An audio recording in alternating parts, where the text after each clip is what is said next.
Hi, and welcome to a new episode of the English Talk community. I'm Julia, and I'm really glad you're here with me today. Whether this is your first time listening or you've been with us for a while, thank you for showing up and taking a small step to improve your English. It matters. You matter. And today's topic is one that can truly make a difference in your journey. We're talking about listening. Real, effective, everyday listening. Not the kind you do for a test. Not the kind where you memorize words from a list, but the kind that helps you feel more connected, more confident, and more capable when you hear someone speak English in real life. Let me ask you something. Have you ever felt frustrated when you're in a conversation in English and someone speaks just a little too fast? Maybe you understand some words, but the rest feels like noise. Maybe your brain freezes and all you can do is smile and nod, pretending you got it. I know that feeling. And more importantly, I know how many people around the world feel the same way. You are definitely not alone in this. That's why I wanted to create this episode, to show you that improving your listening doesn't have to be complicated. In fact, it can feel natural, light, and even enjoyable if you have the right tools and mindset. You might be surprised, but improving your listening doesn't always start with grammar rules or vocabulary lists. It starts with training your ears to recognize sounds, patterns, and meaning. And here's something I've learned from working with students around the world. Listening is often the skill that improves fastest when you change how you approach it. So today, I'll be sharing some ideas that have worked for learners like you, real people with busy lives, different goals, and unique stories. I'm not here to give you a perfect formula, but rather a set of small, realistic things you can try. Because small changes often bring big results when it comes to language learning. Let's start with a simple idea. What if I told you that improving your listening could be as easy as changing the way you listen to music or watch your favorite TV shows? You already do these things. So what if you just adjusted your focus a little? Instead of only watching for entertainment, you start watching with curiosity. Instead of just singing along to lyrics, you start noticing how words are connected, how stress and rhythm work in a natural sentence. This small mental shift can open a new world. I've seen it happen many times. Take Carlos, for example. He's from Madrid and works in IT. He told me that for years he listened to English podcasts during his commute but didn't really feel progress. Then one day he decided to pause the podcast every few minutes and repeat what he heard, mimicking the speaker's tone and rhythm. Just 10 extra minutes a day. In less than a month, he noticed a huge improvement, not just in understanding others, but also in feeling more fluent when speaking. That's the power of focused listening. And here's something I want you to remember. Listening is not about catching every single word. It's not a test. It's about getting the message. When native speakers talk to each other, they often skip words, speak quickly, use slang, or combine sounds. If you try to understand every single word, you'll get tired fast. But if you focus on the message, the feeling, the context, you'll relax, and your brain will do the work for you. Yes, it really can be that simple. I know some of you might be thinking, but I've been trying to improve my listening for a long time and it's still hard. That's okay. Maybe you've been using methods that aren't right for you. Maybe you've been too hard on yourself.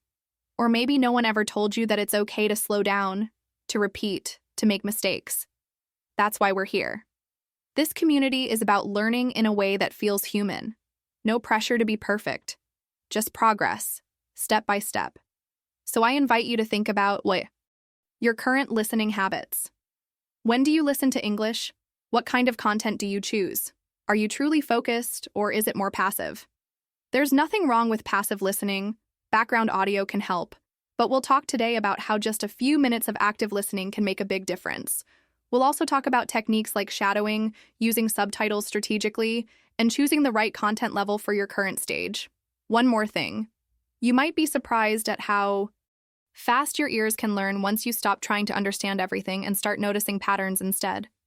I've seen learners from all over Europe, from places like Berlin, Florence, Marseille, and Porto, who made real breakthroughs in listening just by doing one thing differently.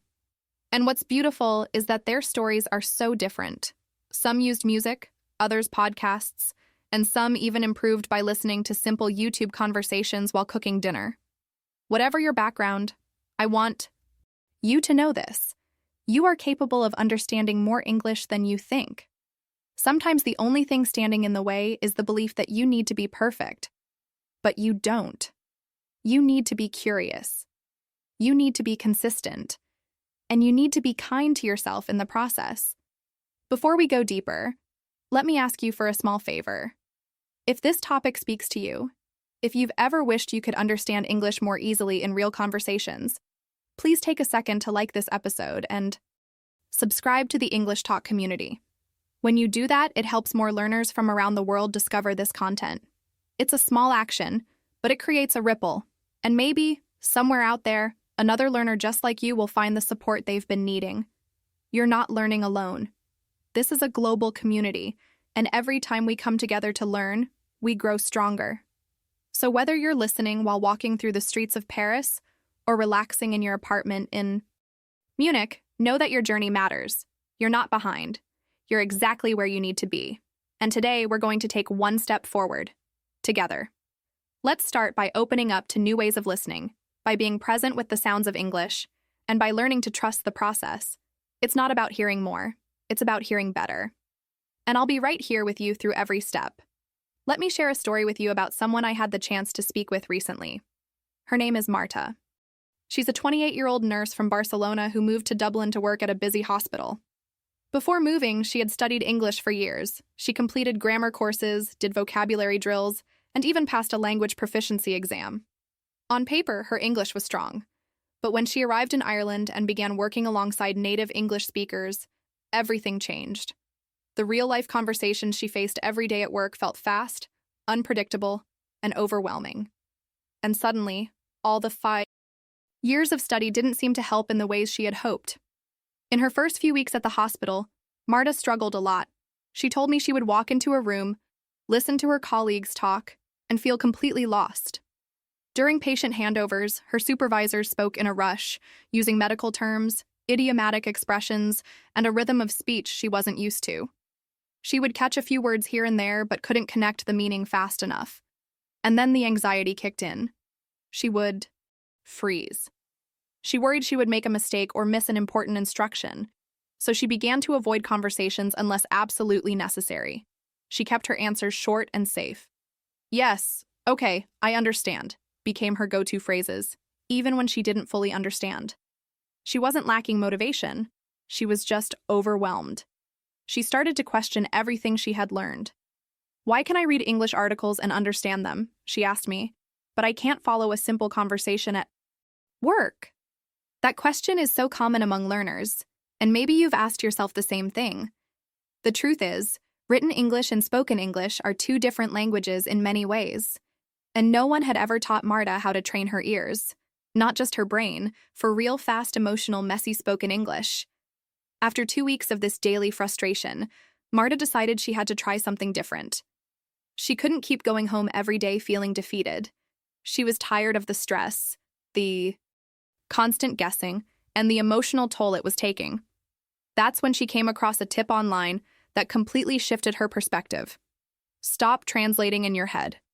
Instead, start listening for meaning. Not just for individual words, but for the tone, the feeling, and the context behind them. It sounded strange at first. How do you stop translating when that's the only way you've ever understood a foreign language? But Marta was desperate for a change, so she gave it a try. She began by picking one short English conversation each day, just 1 or 2 minutes long. At first, she used recorded dialogues designed for learners. She listened to the same clip 3 or 4 times. The first time, she just listened. No pressure to understand. No trying to catch every word. The second time, she listened with subtitles, noticing the rhythm and emotion of the sentences. The third time, she tried to focus on the speaker's intention. What emotion was being expressed? What reaction was expected from the listener? And then she would listen once more, eyes closed, and imagine herself in the same situation. What would she say? How would she respond? Something shifted. Marta began to notice that, even when she didn't understand every word, she could still understand the message. She started feeling more relaxed when listening. She stopped translating everything in her head and started responding to meaning. And slowly, her confidence returned. It didn't happen overnight, but within 3 weeks, she was participating more in conversations at work. She even began joking with her coworkers, asking questions, and offering help without that panic in her chest. She told me that the biggest surprise wasn't how much she understood. It was how much more comfortable she felt, even when she didn't understand everything. That fear of getting it wrong no longer controlled her. What helped Marta most wasn't a new grammar book or a complex method. It was a mindset shift. She gave herself permission to not be perfect. She chose to focus on connection over precision. She stopped seeing herself as someone who should already know this, and started acting like someone who was learning in a real-world environment, with real human communication. And that made all the difference. She also shared another small but powerful habit that supported her during that time. Every night, she would spend 5 minutes thinking back to one conversation she heard during the day. Maybe in the staff room, during a meeting, or while walking with a colleague. She didn't try to remember it word for word. Instead, she tried to remember the feeling of the exchange. What did the speaker want? What was her impression? Could she understand the general message? That reflection helped her trust her instincts more. It reminded her that communication is not about translating. It's about understanding and responding in a way that makes sense in the moment. I remember when Marta said, "Once I stopped needing to catch every word, I started hearing more." That's powerful. Sometimes it's our own pressure and fear that blocks us from truly listening. The moment we stop trying to control the conversation and instead participate in it with openness, things begin to flow. Marta's story is not unique, but it is inspiring because it shows what's possible with small, consistent action and a shift in focus. It's easy to think that people who understand fast English have some special talent. But most of the time, they've just trained themselves to listen differently. Marta didn't become perfect at English listening. She simply learned how to stay calm, listen for the feeling, and focus on understanding the message instead of every single word. And in doing that, she started participating more in the language she had studied for so long. You don't need to move to another country to apply what Marta did. You can start right now, today, wherever you are. Pick one short audio in English. Listen without pressure. Focus on the feeling, not the translation. Trust that your brain will adapt if you give it time and space. And most importantly, remember that it's okay to feel frustrated sometimes. Every learner does. But you don't have to stay in that place. You can move forward, just like Marta did, one simple listening moment at a time. One thing I hear all the time from learners is this: I try to listen carefully, but I can't catch every word. And I always answer the same way. You're not supposed to. Native English speakers don't speak word by word like a textbook. We speak in sound groups with contractions, reduced forms, and connected speech. If you focus too much on identifying each individual word, you'll quickly feel lost, frustrated, and exhausted. That's not your fault. That's the result of an unrealistic expectation that doesn't match how English is actually spoken in the real world. Think about how you speak in your own language. You probably don't pronounce every single syllable clearly. You blend sounds. You speak faster when you're excited or relaxed. You drop words in casual speech. English is no different. And this is why focusing on sounds, rather than words, is one of the most powerful things you can do to improve your listening. Let me explain what I mean by focusing on sounds. When native speakers talk, they don't say, "I am going to eat." What you'll hear is, "I'm gonna eat." That little change from going to gonna isn't just about grammar. It's about rhythm. It's about speed. And it's about how the brain naturally processes spoken language. If you listen only for the words you were taught in school, you might miss this entirely. But if you listen for the sound, the music of the sentence, the tone, the pace, you'll start recognizing patterns that you never noticed before. This is something that takes practice, but the results are worth it. When you stop trying to hear isolated words and instead tune your ear to sound groups, your brain becomes much more comfortable with the way English is actually used. For example, instead of hearing, "Did you eat?" many native speakers will say, "Did ya eat?" If you're only looking for clear dictionary words, "did ya" will sound strange and confusing. But once you know that this is just a natural way of connecting did and you, it becomes familiar. And once it's familiar, it becomes easy to understand. I've worked with learners from all over Europe: Lisbon, Paris, Cologne, Naples, and many of them had strong grammar knowledge and large vocabularies. but they still struggled to understand movies, podcasts, or casual conversations. And the reason, every time, came down to the same thing. They were listening for words that no one was actually saying. They were expecting full, clear, separated speech. But native English doesn't sound like that. It's full of blending, reductions, and rhythm. When I showed them how to listen for the flow, not the individual pieces, everything started to change. You might be asking, how do I actually train myself to focus on sounds instead of words? One of the best exercises is shadowing. This means listening to a short sentence and repeating it out loud exactly as you hear it. Don't try to pronounce it perfectly. Try to match the rhythm. If the speaker says, "What you doing?"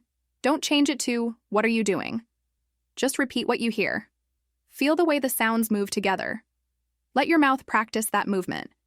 It's not about perfection, it's about familiarity. And the more you do it, the easier it becomes to recognize those patterns when you hear them again. Another way to shift your focus is to listen to short clips, less than a minute, and pause after every sentence. Close your eyes and try to repeat what you heard. Not just the words, but the feeling of the sentence. Was it fast or slow? Was the speaker relaxed or serious? Did their voice rise at the end, like in a question? These details give your brain clues. They help you understand more than just the words. They help you understand meaning. I remember speaking with a learner named Lucas, a mechanical engineer from Munich, who told me he felt completely confused whenever he watched interviews or listened to unscripted conversations. When we worked together, I asked him to stop writing down words and start listening with his whole body. I had him tap his hand to the rhythm of the speaker's voice. Just that, tapping and listening. No translation, no transcription. After a few sessions, he came back and said, "I can't explain why, but suddenly I understand more. I feel like I'm hearing the language differently." And that's exactly it. He had trained his ear to the music of English. Language is not just information, it's rhythm, movement, and energy. And when you train your ear to focus on that, your understanding deepens without you even realizing it. It's a natural process, but one we often block by trying too hard to analyze every word. So let yourself relax. Let the sound wash over you. Notice the way words come together. Pay attention to the pauses, the contractions, the way the speaker emphasizes certain phrases. You can also use transcripts, but in a very specific way. Listen to a short clip once or twice without the transcript. Focus only on the sound and the meaning you can get from tone and rhythm. Then, look at the transcript and compare. What did you hear correctly? What did you miss? This kind of comparison builds awareness, not just of vocabulary, but of how spoken English really sounds. If you've ever felt like English speakers talk too fast, it's probably not the speed. It's the connection. It's the way words flow into each other. And that's something you can absolutely train yourself to hear. It doesn't take hours a day. Just a few minutes of focused listening, where your attention is fully on the sound, not the meaning, can shift the way your brain processes English. Remember, no one becomes a fluent listener by memorizing more words. Fluency comes from hearing the same patterns over and over again, in real conversations, in natural rhythm. And that means you have to let go of the need to catch every word. Start listening like a musician listens to a song. They don't try to name every note. They feel the flow. They hear the pattern. They recognize the sound as a whole. You can do the same with English. When you begin to focus on sound instead of structure, you'll notice a freedom you didn't have before. You'll stop depending on subtitles. You'll stop needing to translate. You'll start trusting your ears. And that's when real progress begins. Listening becomes less of a task and more of an experience, one that actually brings joy and connection. So the next time you listen to English, don't ask, "What does every word mean?" Ask, "What does this sound like? What's the rhythm? How does it feel?" That shift in focus will change the way you hear everything. One thing I always remind my students is that repetition isn't about doing the same thing over and over again like a machine.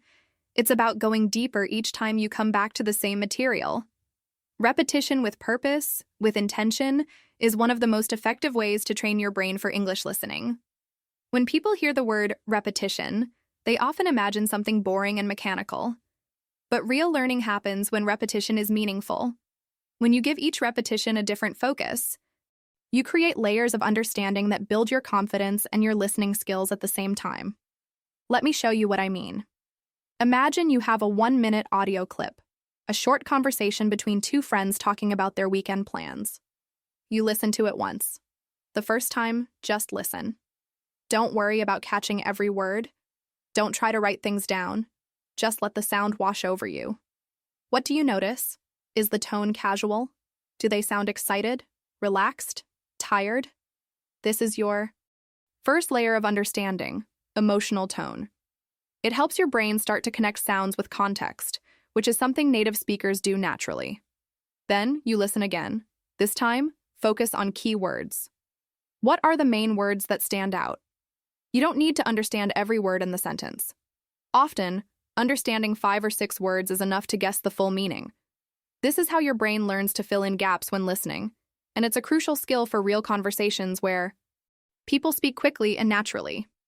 The third time you listen, pay attention to rhythm. Where do the speakers pause? Which words are stressed? Is the speech fast and smooth, or are there moments where they slow down or repeat themselves? English has a musical quality, and once you start noticing it, listening becomes easier. You begin to anticipate patterns, and your brain starts predicting what comes next.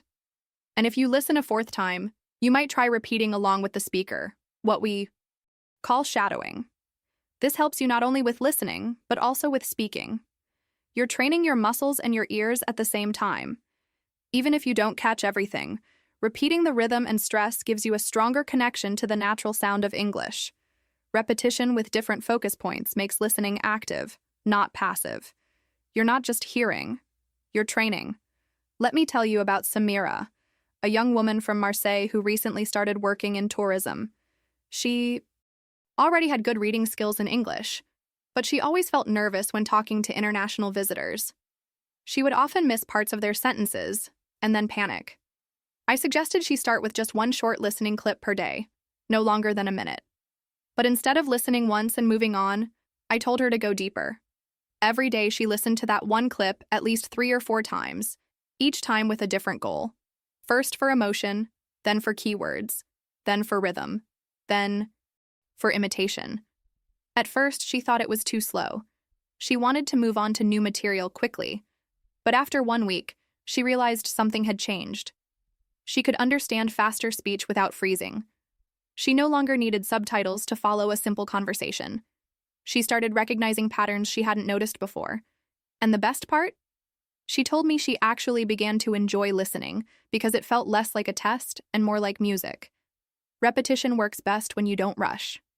One of the biggest mistakes learners make is trying to listen to too much content in one day. More isn't always better. What really helps is going deeper into less material. When you revisit the same audio clip several times with a different purpose each time, your brain absorbs it in a more natural, lasting way. It's like getting to know a song. The first time you hear the melody, the second time you notice the lyrics, the third time you find yourself singing along, and suddenly it feels like part of you. You can do this with anything: YouTube interviews, podcast snippets, short movie scenes, even voicemail messages or audio text from a friend. The key is to choose something short, something you enjoy, and something that feels real. Don't choose something that's too hard or full of unfamiliar vocabulary. Start where you feel comfortable, and give yourself permission to stay there for a few days. Familiarity is your friend when it comes to listening. There's also something powerful about hearing the same voice more than once. Your brain gets used to the speaker's accent, tone, and speed. This builds listening stamina. Over time, you can add more variety, but in the beginning, repetition gives you a safe space to grow. You start to notice how English feels, not just how it looks on paper. That's when true understanding begins to happen, not from knowing more words, but from recognizing how those words are actually used in real situations.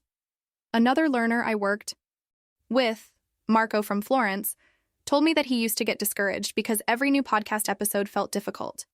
He was always jumping from one episode to another, hoping the next one would be easier. But when he started using repetition, everything changed. He picked one episode that he liked, a 5-minute story, and listened to it every morning for a week. Each day he focused on something different. On the last day, he listened again with his eyes closed, and he was surprised to find that He could follow almost everything without needing a transcript.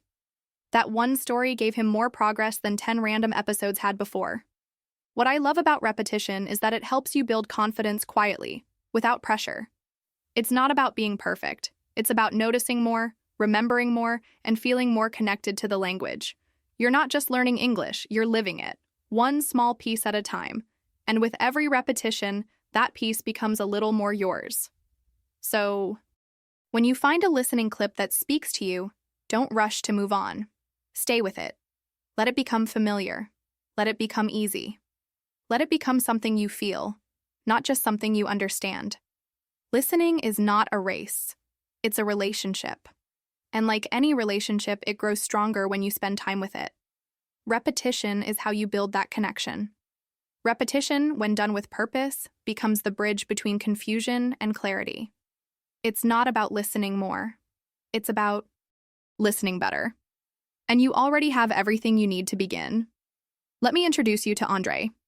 He's a 24-year-old architecture student from Lisbon who made a big change in his English listening ability by doing something simple, consistent, and honestly, quite enjoyable. Andre always loved music.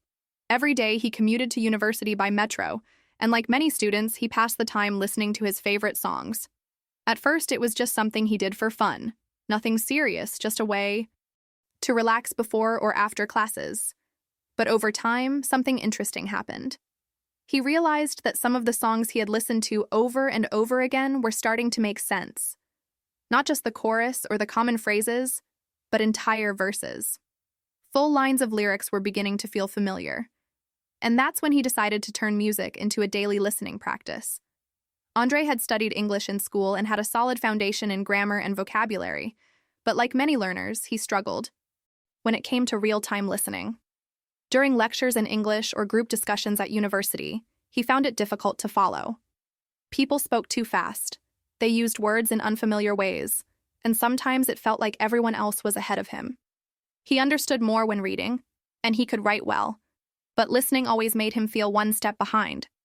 He would hear a sentence, try to process it, and by the time he figured out what it meant, the conversation had already moved on. When I noticed that music was helping him understand more, he decided to create a simple system. Each week, he chose one song in English. Not just any song, he picked songs that told a story or expressed strong emotions. He found that emotional lyrics helped him connect more deeply with the meaning, even if he didn't know every word. On Monday, he would listen to the song a few times without looking at the lyrics. He just focused on the melody, the voice, and the feeling. Then he would guess what the song might be about, based only on what he could catch. On Tuesday, he'd look up the lyrics and read them carefully. He didn't translate everything. Instead, he highlighted the lines that made him feel something, or that stood out to him rhythmically. He would play the song again and read along, now understanding more of what was being said. On Wednesday, he'd listen again without the lyrics and see how much he could remember. Sometimes he would sing along quietly on the train or whisper the "wa" chorus. And every day after that, he'd listen at least once or twice more, always trying to connect the sound with the message. But here's what made his method powerful. Andre didn't just study the lyrics. He imagined the context behind them. If the song was about heartbreak, he imagined the story. 2 people in a cafe, a phone call, a silence between friends. If it was a motivational song, he imagined someone preparing for a big moment, walking through a city, facing a challenge.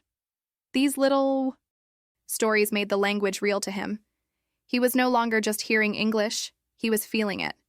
And that emotional connection helped the words stick in his mind. Within a few weeks, Andre noticed something surprising. During university presentations, he was following more of what the professor was saying. When classmates spoke quickly in group discussions, he didn't panic. He started recognizing words and phrases that he had heard in songs. The language felt less foreign and more familiar. He wasn't translating in his head anymore.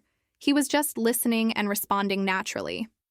That moment when listening turns from a mental struggle into a natural reaction is something every learner hopes for, and Andre got there through music. What I love about Andre's story is that he didn't force himself to study harder or do more exercises. He simply used something he already enjoyed, music, and turned it into a tool for growth. He didn't rush. One song a week. That's all. But the repetition, the emotional engagement, and the habit of listening with curiosity created real results. His brain got used to English sounds. His ears learned to recognize the way words are connected in speech. And because he enjoyed the process, he stayed consistent. He also began keeping a small notebook, just for himself. Each week he wrote down 3 to 5 phrases from the song that he liked or wanted to remember.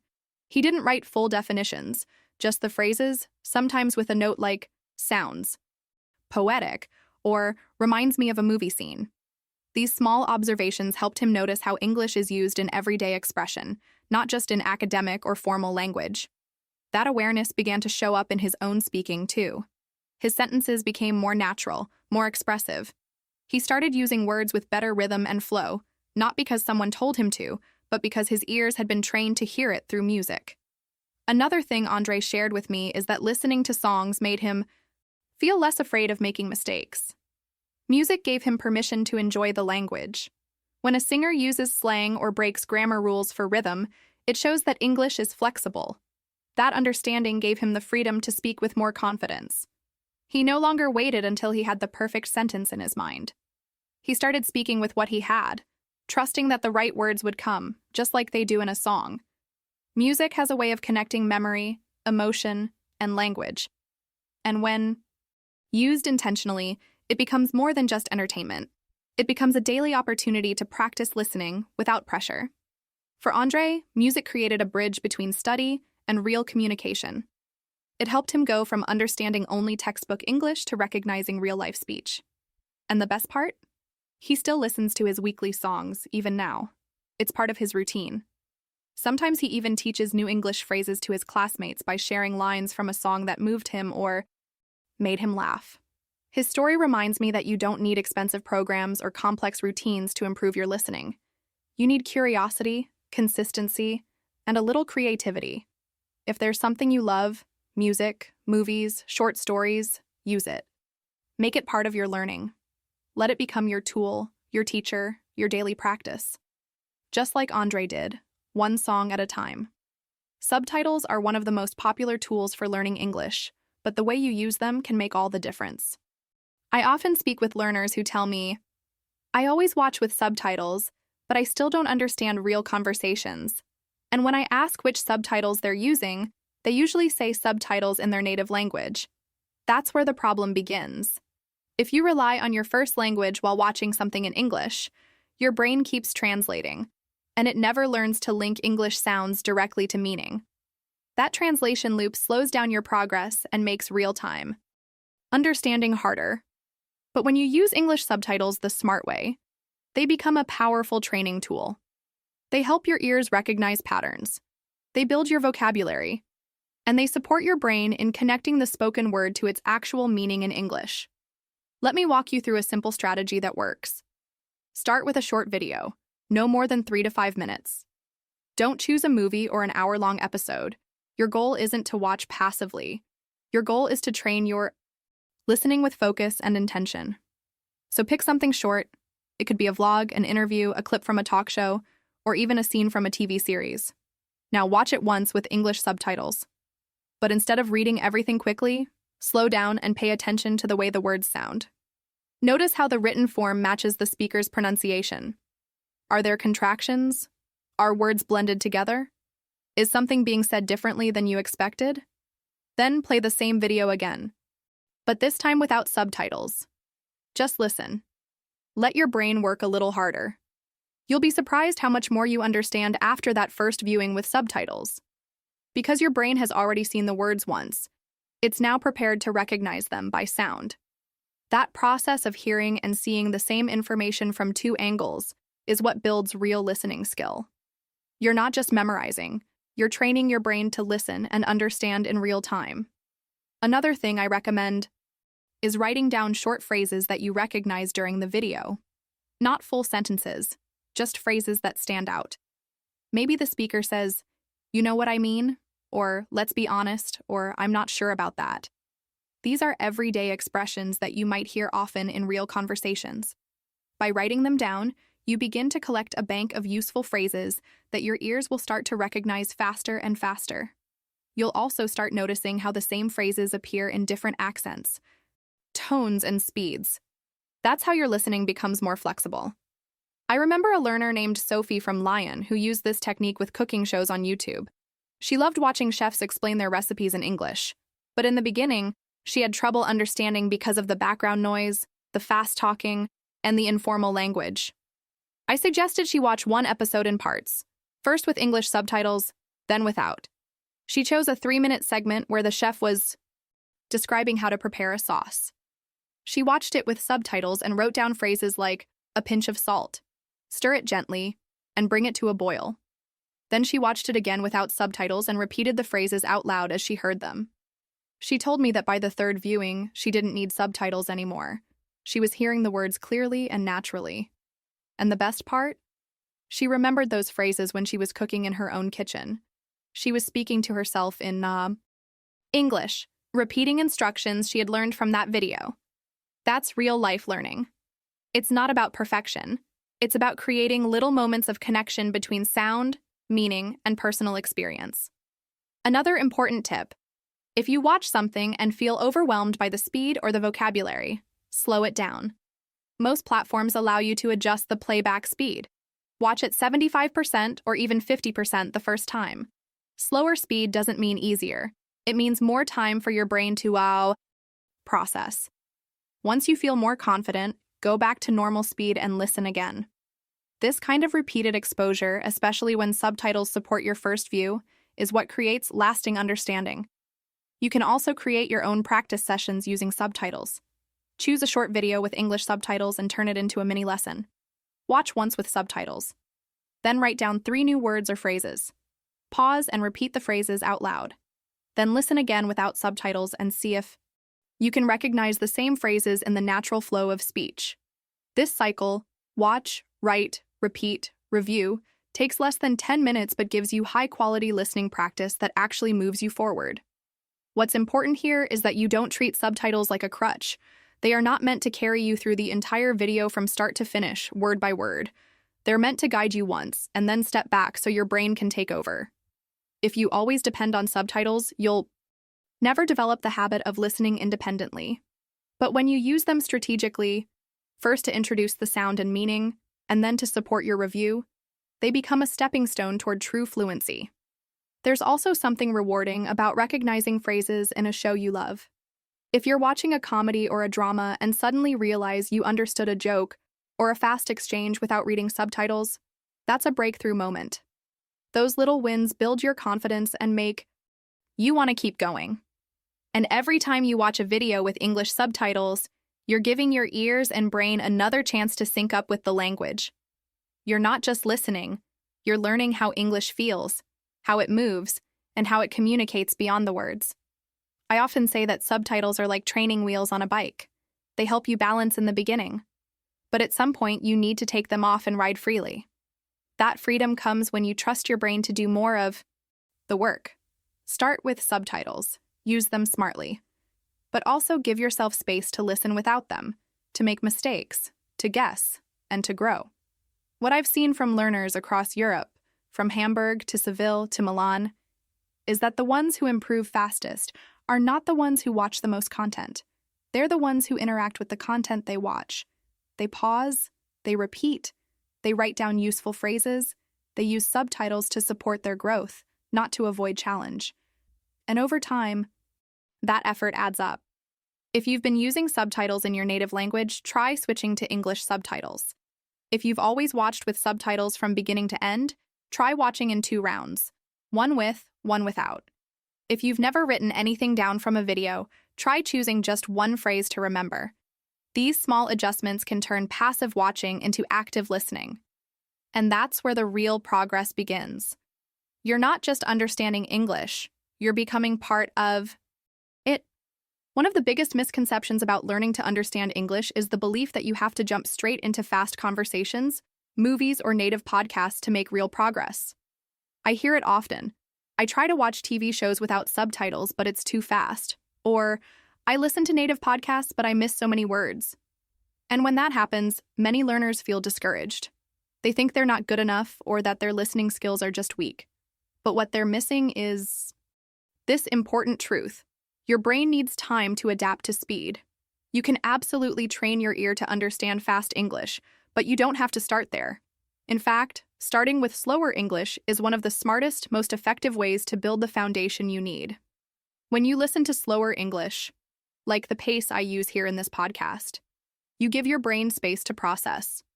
You hear how words are pronounced, how they're connected, how phrases rise and fall. You begin to recognize the natural rhythm of the language without the pressure of keeping up with rapid conversation. This early stage of listening is not a sign of weakness. It's training. It's exactly how babies learn language. They first respond to simple, clear patterns. Then, as their brains develop, they begin to follow more complex and faster language naturally. You are doing the same thing. You're building a system inside your mind that can eventually handle speed, but not all at once. Many learners I've worked with have started by listening to podcasts made specifically for English learners. These resources are designed with a slower pace and simpler vocabulary, which helps you focus on the sound of English without getting lost. But here's where the real progress begins. Once you feel more confident with slow English, you don't stop there. You take the next step. You start introducing slightly faster content. It could be a short news clip, a piece of dialogue from a series, or a YouTube video. You don't have to understand every word. The goal is to stretch your listening little by little. Let me tell you about Ingrid, a university student from Oslo who wanted to improve her listening before doing a semester abroad in London. She started by listening to one podcast episode every morning, just 5 to 10 minutes, spoken slowly, clearly, and with simple topics. After a few weeks, she told me that she felt more comfortable. She could understand full sentences, and she didn't need to pause or rewind all the time. That's when I encouraged her to step up. She chose a TED Talk with subtitles and slowed it down to 80% speed. At first, it felt strange, like the speaker was dragging their words. But after listening to the same talk a few times, she got used to it. Then she listened again at normal speed, and to her surprise, she understood almost everything. That's how training works. You slow things down not because you're failing, but because you're preparing. Your brain needs repetition and familiarity. And using the speed control feature on platforms like YouTube, Netflix, or even podcast players is one of the most valuable tools you have. I often suggest starting at 75% speed for difficult content. That might feel too slow at first, but it allows you to hear things you wouldn't catch otherwise. Blended sounds, small pauses, connected phrases. You begin to notice things that are normally invisible when the speech is too fast. And once you feel comfortable, you increase the speed, first to 85%, then to normal, and eventually even to 110% or 120% if you want to challenge yourself further. Yes, it works both ways. Once you've mastered normal pace, pushing the speed slightly faster can prepare your ears for real-life conversations, where people sometimes speak even quicker. But you don't start there. You build up to it, like training your body to run longer distances or lift heavier weights. It's a gradual process, and that's what makes it sustainable. Another learner, C, I spoke with, Matteo from Milan, shared his experience with listening to interviews on YouTube. At first, he only understood a few words. He kept replaying the same 2 minutes again and again and felt frustrated. I told him to slow the video down and focus on the rhythm instead of every single word. He did exactly that. He dropped the speed to 70%, used English subtitles, and followed along, not worrying about translating. A few days later, he played the same clip at normal speed. His words were, "I couldn't believe it, I actually followed the conversation." What changed wasn't the video, it was his method. So many people think understanding fast English is about intelligence or talent, but it's really about patience and process. You start where you are. You give your brain time to build the pathways it needs. You repeat the same content at different speeds. And soon, something that once felt impossible starts to feel familiar. That's progress. That's what real learning looks like. One exercise I often recommend is listening to the same clip 3 times, first at 75%, then at 90%, then at full speed. On the first round, just focus on understanding the general message. On the second round, try to catch more detail. On the third, challenge yourself to follow the full conversation. If it still feels difficult, go back a step. There's no shame in that. Every time you return to a slower speed, your brain is absorbing more.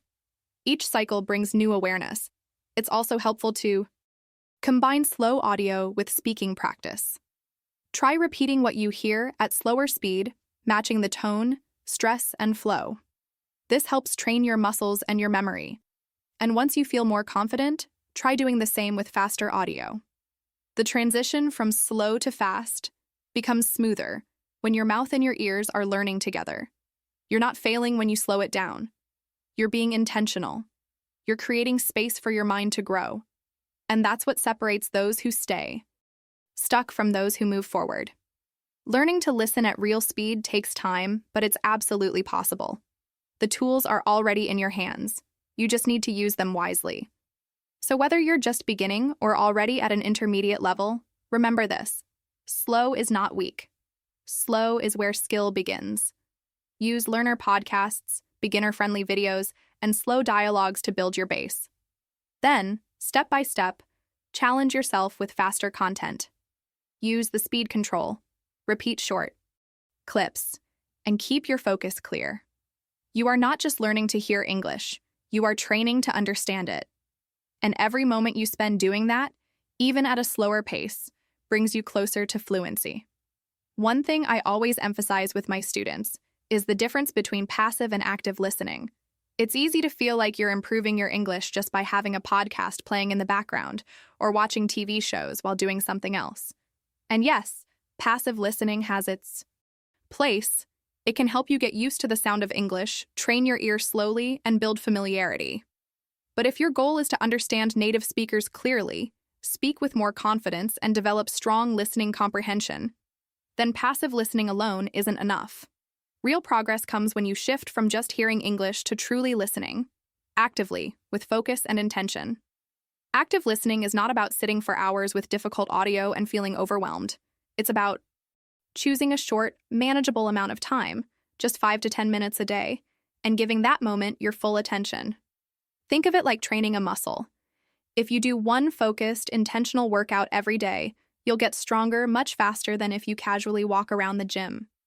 Your brain works the same way. It grows stronger with effort, repetition, and attention. Let me give you a simple method that works. Start by picking a short audio clip, no more than 1 minute long. It can be from this podcast, a short video, an English news story, or even a voicemail message from a friend.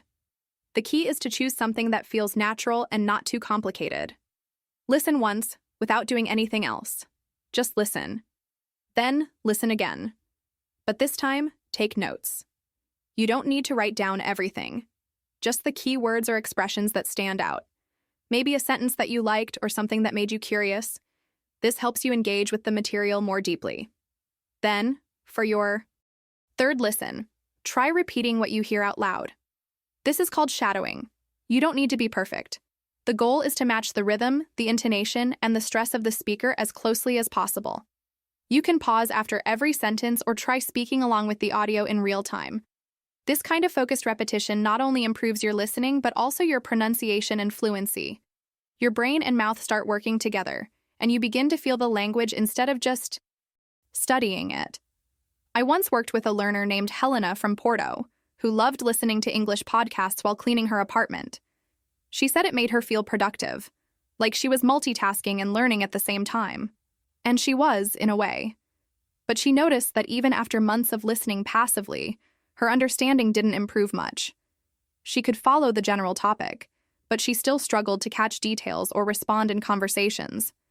That's when we made a small change. I asked her to take just 10 minutes a day for active listening.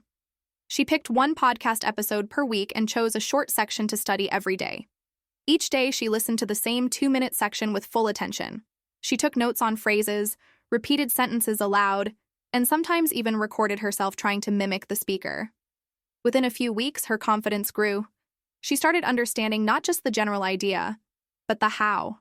How people express ideas in English, how they use intonation to show emotion, how they connect thoughts naturally. Passive listening had given her a base, but active listening pushed her forward. The beauty of active listening is that you don't need a classroom, a teacher, or a textbook. You only need 10 minutes, a piece of audio, and your full attention. You can do this on the bus, during your lunch break, or even right before bed. And those 10 focused minutes can give you more progress than hours of distracted listening. The brain needs repetition, yes, but it also needs engagement. When you give your full attention to what you hear, your brain starts making stronger connections. Another great technique for active listening is asking yourself questions after you listen.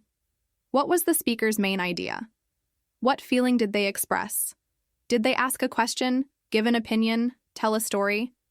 This trains your brain to listen for meaning, not just words.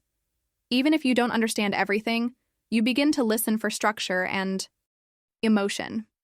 That's what native speakers do all the time. We don't need every word to understand the message. We listen for tone, for emphasis, for rhythm. You can train yourself to do the same, but only if you're fully present during those moments of practice. I often say that listening is not a passive skill. It's not just something that happens while you do something else. True listening, deep, real understanding, comes from attention. And attention is something you can control. You don't need special skills to start. You just need to choose to focus. Pick your audio, put away distractions, set a timer for 10 minutes, and give those minutes everything you have. You'll notice that over time, your ears begin to recognize sounds more easily. Words that once felt fast or unclear start to become familiar. Expressions that confused you before start to make sense. You'll begin to notice intonation patterns, the way questions rise in pitch, or how speakers slow down when they say something important. All of these details are missed when you're listening passively, but they become visible when you slow down and listen with purpose. And here's something else I've seen again and again. Learners who commit to even a small daily practice of active listening often become more confident speakers too. Why? Because listening is the foundation of communication. When you understand better, you speak with less hesitation. You feel more connected. You respond more naturally. And the fear of making mistakes starts to disappear. If you're feeling stuck in your learning, try this. Set aside just 5 minutes a day for active listening. Use that time to listen, repeat, and write. Choose audio that feels real, that interests you, and that challenges you just a little. Don't worry if you miss words. Don't stop because it feels difficult. That difficulty is where learning happens. That moment of not understanding everything is a signal that you're stretching your skills. You don't need long hours of study. You need short moments of focus, 5 to 10 minutes every day where you listen actively. That's where your progress lives. That's how you train your brain to stop translating and start understanding. And over time, those minutes will add up to something powerful, a listening ability that feels natural, strong, and ready for real conversations. Let me share with you the story of Elena. She's a 29-year-old graphic designer from Milan who discovered that shadowing could completely change the way she listened to and spoke English. Before she found this method, Elena had spent years studying English through traditional methods, grammar exercises, vocabulary lists, and occasional textbook dialogues. She had a good understanding of the rules, but when it came to real conversations, everything felt different. People spoke too quickly. Their words blended together. Their intonation changed the meaning of simple sentences. And although she could understand written English fairly well, she struggled to follow spoken English, especially in fast, informal conversations. One day, while looking for new ways to improve her listening, she came across the idea of shadowing. She heard that it was a technique used by language learners to improve pronunciation and listening skills by repeating what they hear, immediately and out loud. The idea sounded simple. Listen to a short piece of audio, pause, and try to repeat it with the same rhythm, tone, and pronunciation. Elena was curious but hesitant. She wasn't used to speaking English out loud, especially not mimicking native speakers word for word, but she decided to try it. She started small. Each morning before beginning her design work, she chose one podcast episode in English, something not too fast and not too long. From that episode, she picked a short segment, usually around 30 seconds. She would listen once without doing anything, just to hear the natural rhythm and voice of the speaker. Then she would rewind, listen again, pause after each sentence, and repeat it out loud, trying to copy the voice as closely as she could. At first, she felt awkward. Speaking alone in her apartment, trying to imitate someone else's accent and tone.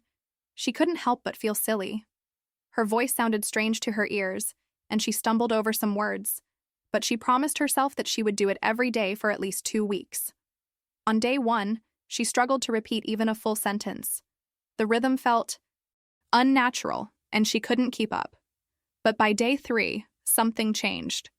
Her ears began to notice small details she had never paid attention to before, like how certain words were connected in speech, or how some syllables were almost swallowed by the speaker. Instead of just hearing a block of fast English, she started recognizing patterns, pauses, and natural flow. Her repetition became smoother. She didn't have to stop as often. And her confidence slowly started to grow.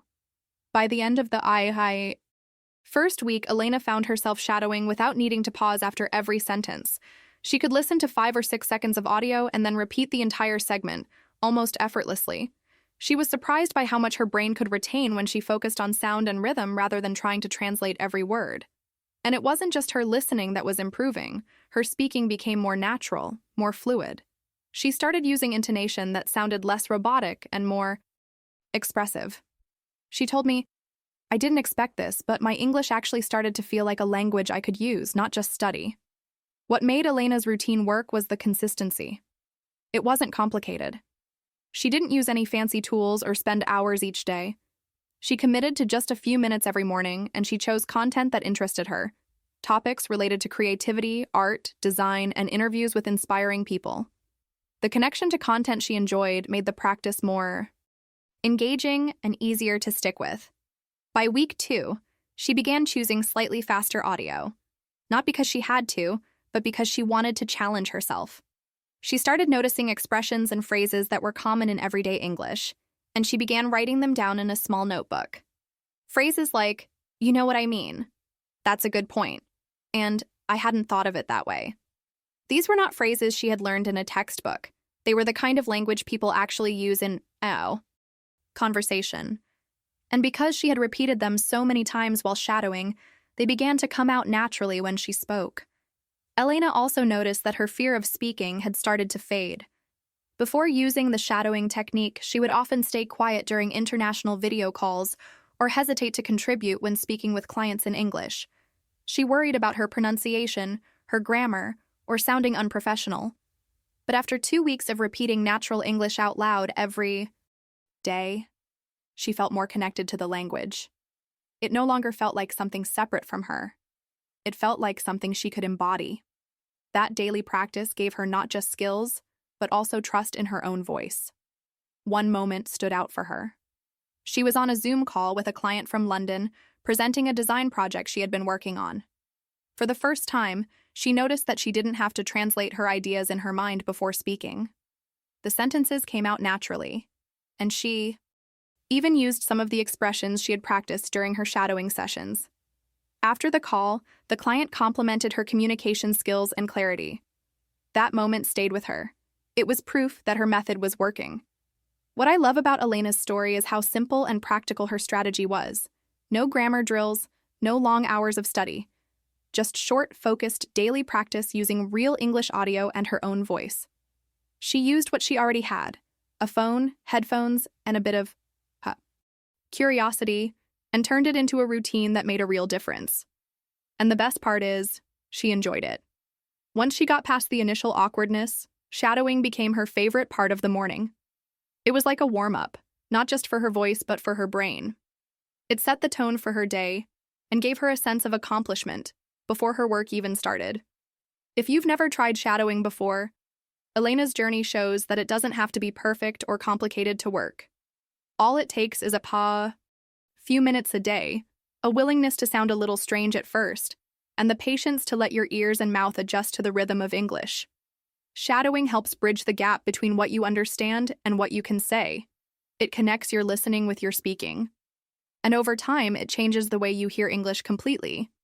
You start recognizing sounds, predicting patterns, and most importantly, trusting yourself to keep going, even when it's hard. Elena's practice didn't turn her into a native speaker. That was never the goal. But it gave her something more powerful, a sense of fluency and ease that let her participate in English, not just observe it from a distance. And that's the kind of progress that truly matters. It's not about perfect grammar or flawless pronunciation. It's about confidence, clarity, and the ability to use the language in real human ways. That's what shadowing gave to Elena, and it's something you can build for yourself too. I want to talk to you today about something that many English learners struggle with, and it's this feeling that you have to understand every single word to make progress. I see it all the time in my students, and I've felt it myself too. When you listen to someone speaking English and you catch just a few words, your mind can start to panic. It's like a little alarm goes off inside your head saying, "Wait, I don't get this. What did they say? Did I miss something important?" That panic makes it hard to keep listening. You might freeze or lose the flow of the conversation. But here's the truth. You don't need to understand everything. In fact, trying to do that can slow down your learning. Instead, you want to trust what you understand first and let your brain naturally fill in the gaps. Imagine you're in a conversation and you hear phrases like meeting, tomorrow, and project. Maybe you don't catch every word before or after, but those key words are enough to give you an idea of what's going on. That's your brain's way of working smarter, not harder. When you focus on the words and ideas you do recognize, your mind begins to build a mental picture of the message. You're not listening word by word. You're listening for the meaning behind the words. This is how native speakers understand each other too. No one hears every single word perfectly every time. Relaxing and trusting your understanding is so important because when you panic, your brain goes into survival mode. It stops processing new information well and instead tries to fill in blanks with guesses that are often confusing or wrong. But when you stay calm and focus on the familiar, your brain becomes a detective. It starts looking for clues and patterns. It begins to predict what might come next based on the context you already have. This prediction is a powerful skill, and it develops naturally when you don't pressure yourself to catch everything. I remember working with a learner named Lucas, a young professional from Berlin. Lucas told me he often felt overwhelmed listening to English podcasts. He said, "Julia, I feel like I understand only 30%, and the rest is a blur. It's so frustrating." We worked on a simple exercise where he focused only on the 30% he understood, those familiar words and phrases. Instead of trying to translate or guess every unknown word, he practiced listening calmly to what he already recognized.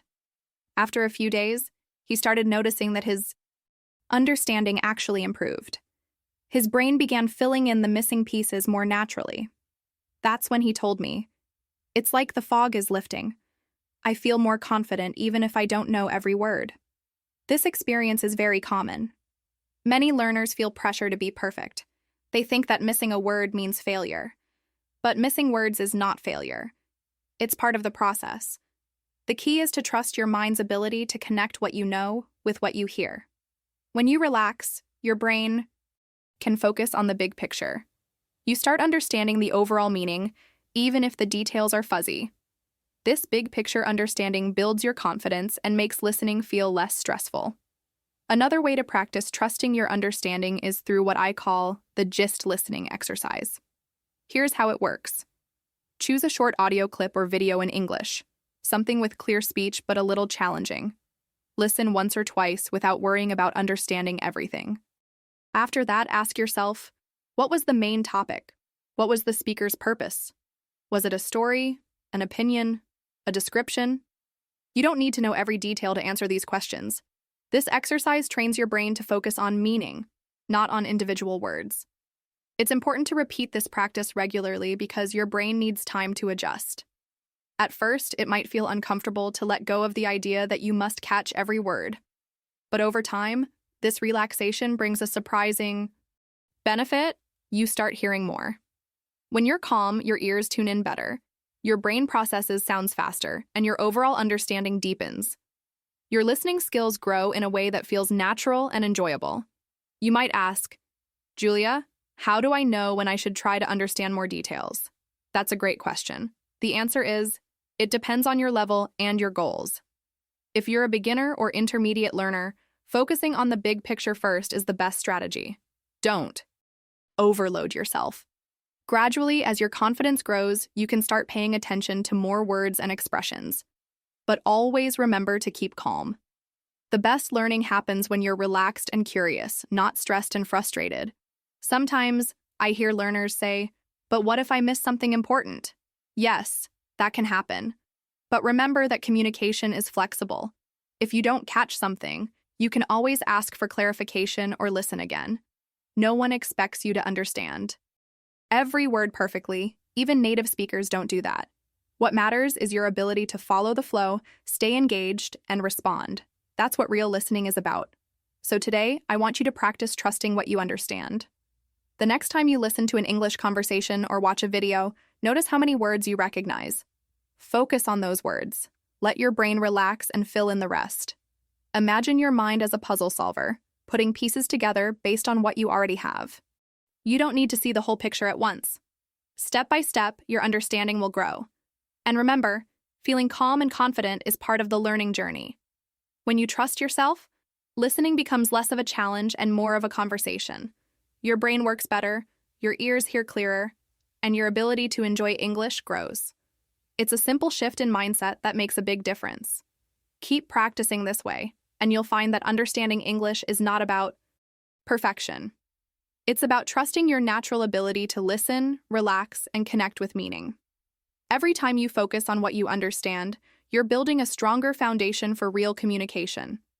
So take a deep breath, listen with trust, and let your brain do its amazing work.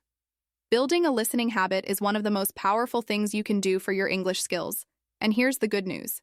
It doesn't have to take hours each day. You don't need to carve out a huge block of time or make it complicated. Listening is like a muscle. The more consistently you train it, even for just a few minutes every day, the stronger it becomes. The key word here is consistency. Small, regular practice beats long, occasional sessions every time. I often hear learners say, "Julia, I don't have time to listen to English every day." And I understand. Life is busy. Work, family, studies, and everything else makes it hard to focus on learning.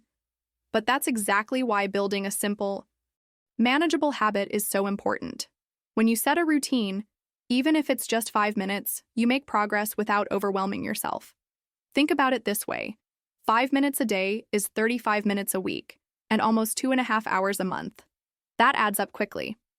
The first step is to choose a specific time of day when you can listen to English consistently. Maybe it's during your morning coffee, before you start work or school, or perhaps it's during your daily walk or commute. The important thing is to make it part of your daily routine, something you do naturally, without having to think too much about it. For example, if you drink coffee every morning, you can decide, while I drink my coffee, I'll listen to a short English dialogue. Or if you take the metro, you can use that time to listen to a podcast episode or an English audio clip. Associating your listening practice with a daily habit makes it easier to stick with. You don't need to listen to difficult or complicated content every day. In fact, it's better if you keep it light and enjoyable. Choose topics that interest you or that connect with your life. If you love cooking, listen to short cooking videos or podcasts about food. If you're interested in technology or art, find a brief episode or clip that matches your passion. When you enjoy what you listen to, it doesn't feel like work. It feels like a fun part of your day. I remember a learner named Oliver from London who started his habit by listening to English music for 5 minutes while brushing his teeth every morning. At first, he thought it was just background noise, but after a few weeks, he noticed he was actually picking up phrases and singing along in his head. He then decided to add a short podcast segment to his routine during lunch breaks. The key was that he kept his practice small and manageable, which made it easy to maintain even on busy days. The beauty of this habit building is that it creates momentum. Once your brain gets used to hearing English every day, even for a few minutes, you start noticing improvements. Your ear becomes sharper, your understanding faster. You begin to recognize words, phrases, and expressions more quickly. Your confidence grows, and you start wanting to listen more. That's the power of consistency. Another learner, Sophia from Paris, shared with me that she set a goal of listening to just 5 minutes of English every evening before bed. Sometimes she listened to stories, other times to interviews or dialogues. She said that even on days when she was tired or distracted, those 5 minutes became a relaxing way to wind down while still practicing her English. Over time, she noticed she was able to follow longer conversations with less effort. Remember that building a habit doesn't mean you need perfect focus or understanding every time. Some days your mind might wander, or you might only catch a few words. That's okay. The important thing is to keep showing up. The simple act of regular listening, no matter how small, creates a foundation that supports all your other English skills. If you want to take your habit one step further, you can mix active and passive listening. Active listening means focusing fully on the audio, maybe taking notes or repeating phrases out loud. Passive listening means having English on in the background while you do other things. Both are valuable. The habit I encourage you to build starts with even a short active listening session. Once you get comfortable, you can add passive listening throughout your day. This combination gives your brain multiple ways to absorb the language, and don't be afraid to switch things up to keep your habit fresh and enjoyable. One day, listen to a short story. The next day, a news summary. Another day, a conversation between two friends. Variety keeps your brain interested and helps you learn different types of English: formal, informal, conversational, and more. The most important thing is to be patient and kind to yourself. Progress might feel slow sometimes, but every minute you spend listening builds your skill. You're training your brain to recognize sounds, words, and meaning. You're practicing understanding English in real-life situations. And little by little, you'll notice that what once felt difficult starts to feel easier. So, today I invite you to choose your 5 minutes. Pick a time that works for you, find a short audio clip that interests you, and make a commitment. You don't have to be perfect, and you don't have to understand everything. Just listen. Let your brain do its work. With every day that passes, you're strengthening your listening muscle and moving closer to fluency. One of the most important things I want to share with you today is about the variety of English accents you will hear around the world. English is not just one language spoken the same way by everyone. It's a global language, and that means it has many accents: British, American, Irish, Australian, Canadian, South African, and more. Each accent has its own rhythm, pronunciation, and even vocabulary. If you want to improve your listening skills and avoid freezing or feeling lost when you hear a different accent, it's essential to expose yourself to this rich variety of English sounds. The goal here is flexibility, not perfection. When I first started learning English, I mostly listened to American English because that was the accent I was most exposed to through movies and music. It was comfortable and familiar. But when I traveled to the UK or spoke with friends from Ireland and Australia, I realized that understanding different accents was much harder than I expected. Sometimes I couldn't follow simple conversations because the pronunciation was so different. That experience taught me that sticking to just one accent limits your ability to understand real English, spoken by people from diverse backgrounds. I want you to think of English accents like different flavors of ice cream. They're all sweet and enjoyable, but each one has its own unique taste. The more flavors you try, the more you expand your experience. The same goes for listening to different English accents.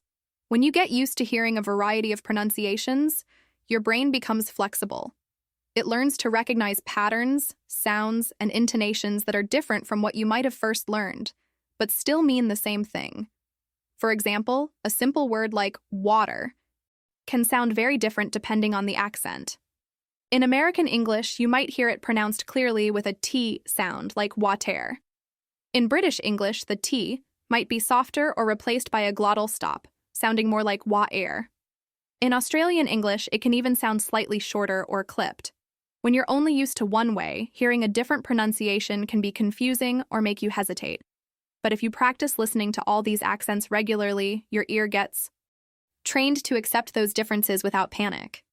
One learner I worked with, Thomas from Hamburg, told me he felt nervous when talking to English speakers from different countries. He had mainly practiced American English and found British or Irish accents difficult. We started listening to podcasts, interviews, and movies from various English-speaking countries.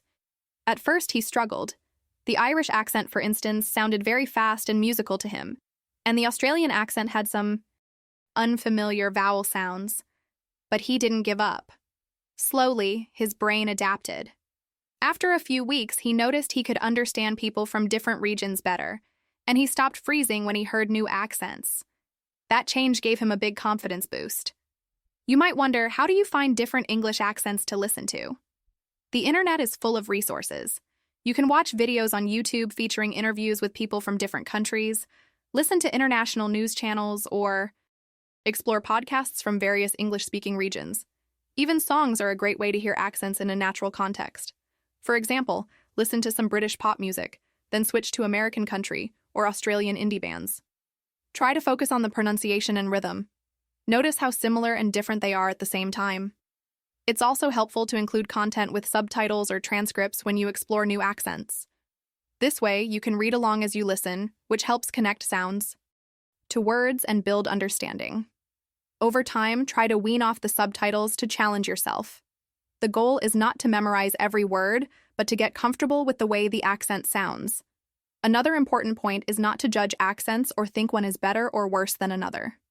Each accent reflects a culture, history, and identity. Embracing this diversity enriches your learning experience and opens your mind. It also prepares you for real-life situations because English is spoken by millions of people worldwide, each with their unique voice. When you learn to accept and understand this variety, you become a more adaptable and confident listener. I also want to remind you that you don't have to master every accent perfectly. The goal is to develop flexibility so that when you hear a new accent, you can stay relaxed and listen actively instead of freezing or feeling overwhelmed. It's perfectly normal to find some accents more challenging than others. You might find the Scottish accent tricky because of the fast rhythm, or the South African accent different because of vowel sounds. That's okay. Keep listening and exposing yourself to those accents regularly. Over time, your brain will learn the patterns and your understanding will improve naturally. One exercise I recommend is to pick an accent you find difficult and listen to short clips or conversations in that accent every day for a week. Don't try to understand everything at first. Focus on the melody and rhythm. Listen for familiar words and phrases. Then try shadowing. Repeat what you hear aloud, mimicking the pronunciation and intonation as closely as possible. This helps your brain and mouth get used to the sounds. After a week, you'll likely notice that what was hard before feels a bit easier. Remember, this process is not about being perfect. It's about building your ability to understand English no matter who's speaking. Think of yourself as a flexible listener who can adjust to different voices and accents. This flexibility will give you confidence in conversations, travel, work, or any situation where English is spoken.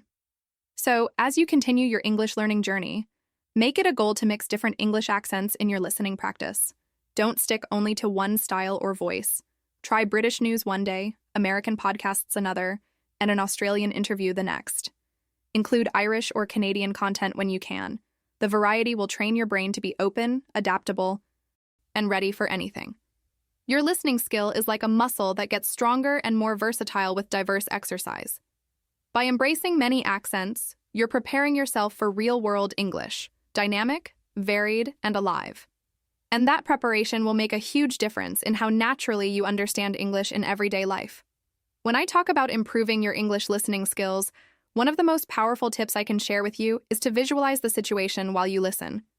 This means that instead of just passively hearing the words, you create a mental picture or imagine a scene in your mind that matches what you're hearing. Visualization helps your brain connect ideas faster, remember new language better, and understand the context naturally. It's like turning the sounds into a movie playing inside your head, making listening more engaging and effective. Many learners make the mistake of focusing only on the words themselves, trying to translate them directly or catch every single detail. But words by themselves can be abstract and confusing, especially when you're hearing a new language. When you add a mental image to those words, you give your brain a concrete reference. This makes it easier to understand the meaning and remember the phrases later.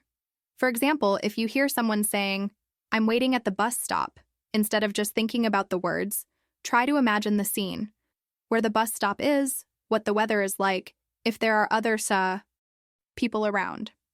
This small act of imagination makes a huge difference.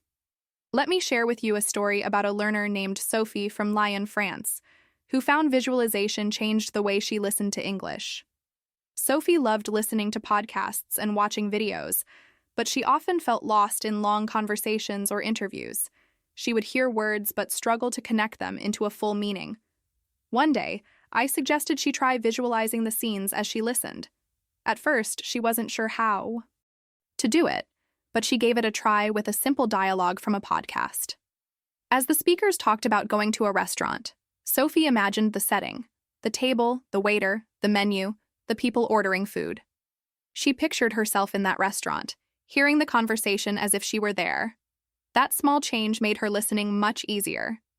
Instead of just focusing on individual words, she understood the flow of the conversation. She could guess what would come next because her brain was actively filling in details. This helped her stay engaged and prevented her from feeling overwhelmed. The pictures she created in her mind acted like clues, guiding her through the story.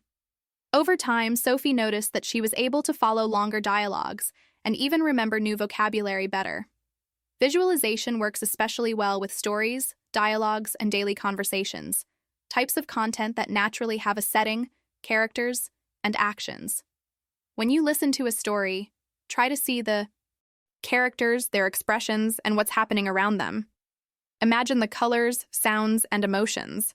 This makes the language come alive and helps you feel connected to what you hear. For example, if someone describes a rainy day, picture the raindrops, people with umbrellas, the sound of water hitting the pavement. These details don't have to be perfect or complex. Even simple images are enough to boost your understanding. I encourage you to practice visualization in your daily listening. Routine. Start with short clips or simple dialogues. After listening once, close your eyes and try to see the scene in your mind. What do you notice? Who is there? What are they doing? How do they feel? This active mental involvement trains your brain to link sounds to images, making comprehension faster and more natural. Another benefit of visualization is that it supports your memory. When you connect words to pictures or stories, your brain stores the information in a richer way. This makes it easier to recall later, whether you're speaking, writing, or listening again. For example, if you visualize a conversation in a cafe, you're more likely to remember useful phrases like, "Could I have a coffee, please?" or "What do you recommend?" These phrases stick better because they are part of a vivid mental scene. One helpful tip is to combine visualization with other listening strategies. For instance, while shadowing or repeating sentences out loud, imagine the situation the speaker is describing. This combination reinforces both your listening and speaking skills. Your brain learns to connect meaning, sound, and context all at once. It's also useful to visualize situations that are relevant to your daily life or interests. If you enjoy traveling, imagine yourself at an airport, checking in or talking to hotel staff. If you work in an office, picture meetings, presentations, and casual chats with colleagues. When the content feels meaningful to you, it becomes easier and more motivating to listen. I've noticed that many advanced English speakers do this naturally. They don't just listen to words, they visualize conversations and scenes to understand better and remember longer. By training yourself to do the same, you're stepping into their shoes and improving your listening skills more quickly. Visualization can be a fun and creative part of your language learning too. You can even try drawing the scenes you imagine or writing short descriptions afterward. This kind of active engagement turns listening practice into a multi-sensory experience, helping your brain build stronger connections. So, the next time you listen to English, whether it's a podcast, a video, or a conversation, don't just hear the words. Close your eyes and picture the situation. See the people, the place, the emotions. Let your imagination fill in the details. This simple habit will make your listening clearer, more enjoyable, and much more effective.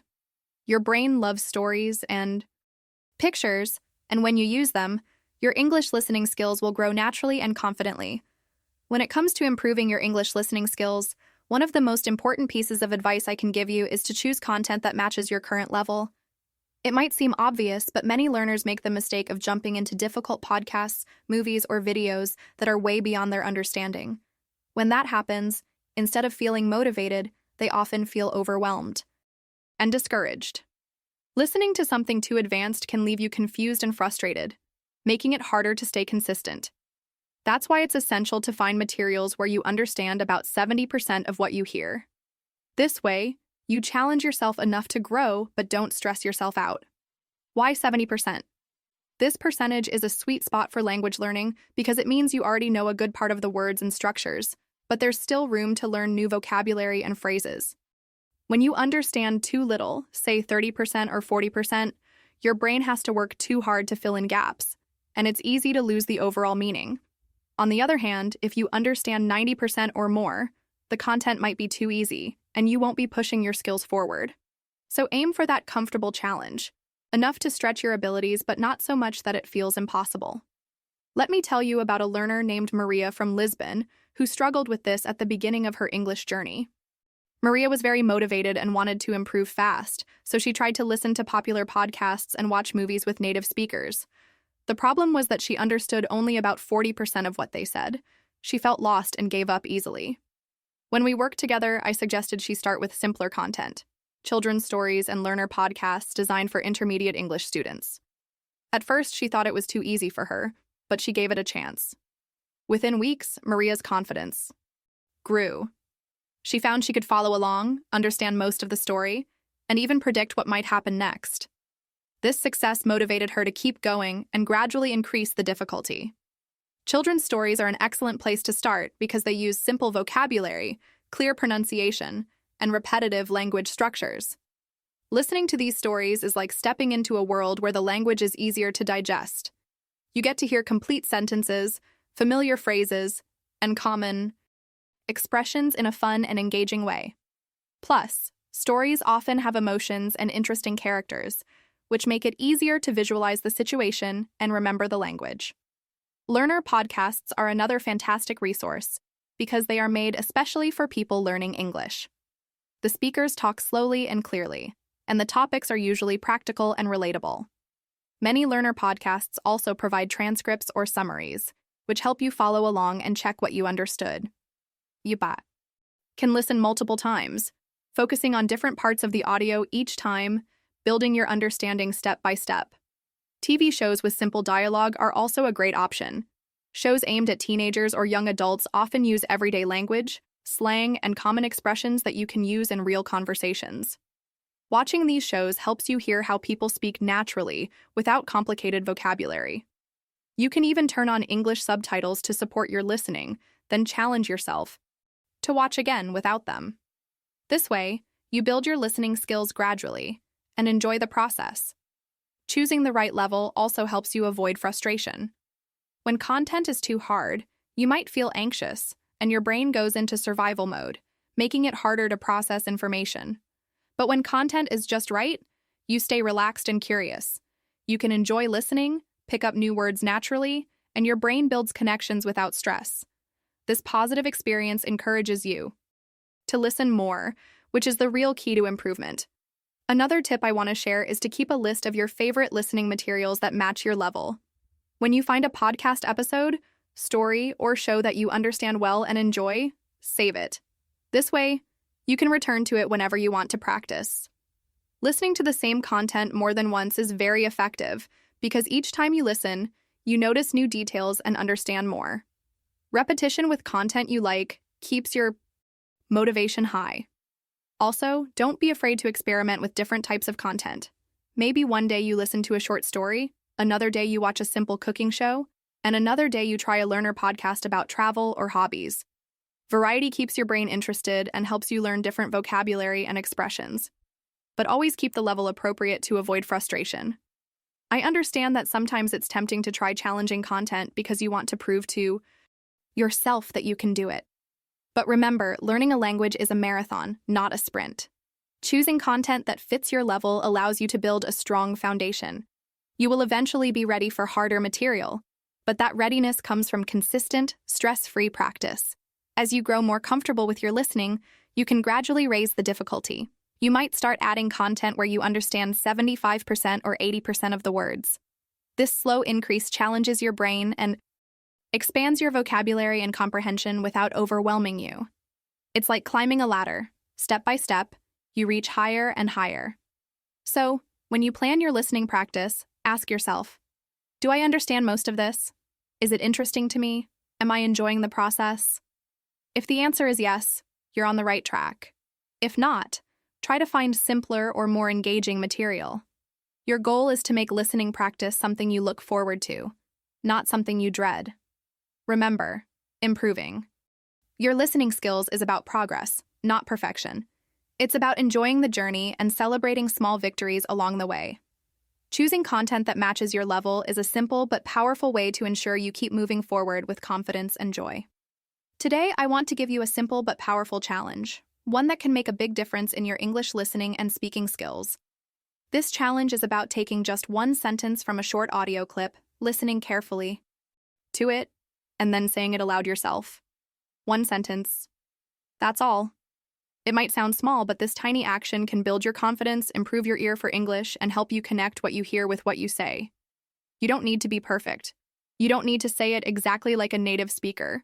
What matters is that you start, that you take this first step, and keep moving forward. I know how it feels when you want to speak English but are afraid of making mistakes or not sounding right. Many learners feel this way. They listen to English, understand some of it, but when it's their turn to speak, their mind goes blank or they hesitate. That's completely normal. Speaking is challenging because it involves producing the language, not just understanding it. But here's the secret. Speaking and listening are connected. The better you listen, the better you speak. When you practice repeating sentences aloud, you train your brain and mouth to work together. Your ears learn to hear the sounds, your brain processes the meaning, and your mouth practices the pronunciation. This connection helps you speak more naturally over time. Let me tell you about a learner named Luca from Rome.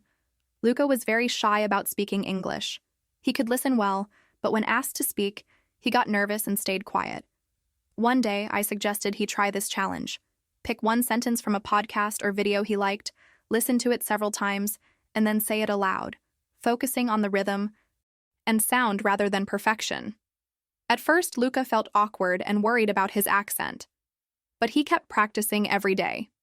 After 2 weeks, he noticed that his confidence had grown. He was no longer afraid to speak up in class or with friends. That small daily habit helped him bridge the gap between listening and speaking. The challenge I give you today works best with short audio clips. Something 1 or 2 minutes long is perfect. You can find these clips in podcasts, videos, or language learning apps. The key is to listen carefully, not just once, but a few times. Focus on the sentence you want to repeat. Listen for the intonation, the stress on words, and the natural rhythm. Don't worry if some parts are hard to understand. Focus on what you can hear clearly. Then pause and try to say the sentence out loud, copying what you heard as closely as you can. This is called shadowing, and it's a technique that helps your brain and mouth work together to improve your fluency. You might feel self-conscious when you say the sentence aloud, especially if you are practicing alone. That's okay. Remember, this practice is for you and your progress. Nobody else needs to hear it. The goal is to build a habit of speaking English regularly, even in small steps. Each time you repeat a sentence, you're training your mouth muscles, improving your pronunciation, and making your brain faster at processing English sounds. Another important point is that you don't need to be perfect. Many learners get stuck trying to say things right and end up not practicing at all. That's a common trap. Instead, focus on communicating, on getting the meaning across. Mistakes are part of learning, and they help you improve. The more you practice speaking aloud, the more natural it becomes. Over time, you'll notice that your accent improves, your pronunciation gets clearer, and your confidence grows. If you want to make the challenge even more effective, you can record yourself repeating the sentence. Listening to your own voice helps you notice how you sound and where you can improve. Don't be harsh on yourself, just observe and try again. This feedback loop is a great way to make steady progress. You can also vary the sentences you practice. One day, choose a sentence from a casual conversation. Another day, pick a sentence from a story or a news report. This variety exposes you to different types of English and helps you learn vocabulary and expressions you can use in real life. I want you to think about how powerful this simple action is. Just one sentence a day, repeated and spoken aloud, adds up to thousands of sentences over time. This builds your listening and speaking skills naturally and comfortably. You're training your brain to process English sounds, your mouth to produce English words, and your confidence to grow. It's like a small daily workout that strengthens your English muscles. Remember, the hardest part is often starting. Once you start, momentum builds, and you'll want to practice more. You might find yourself repeating 2 or 3 sentences, then whole paragraphs, and before you know it, you're speaking with more ease than you imagined. So today, find a short audio clip you like, listen carefully, and pick one sentence. Repeat it aloud as many times as you need. Don't rush, Don't judge yourself. Enjoy the process and celebrate this small but important step on your journey to fluency. Take this challenge as your personal commitment. The journey of learning English is made of tiny steps, and this is a step that moves you forward. You are building skills, gaining confidence, and preparing yourself for real conversations. Keep practicing this way, and you will see your listening and speaking skills improve day by day.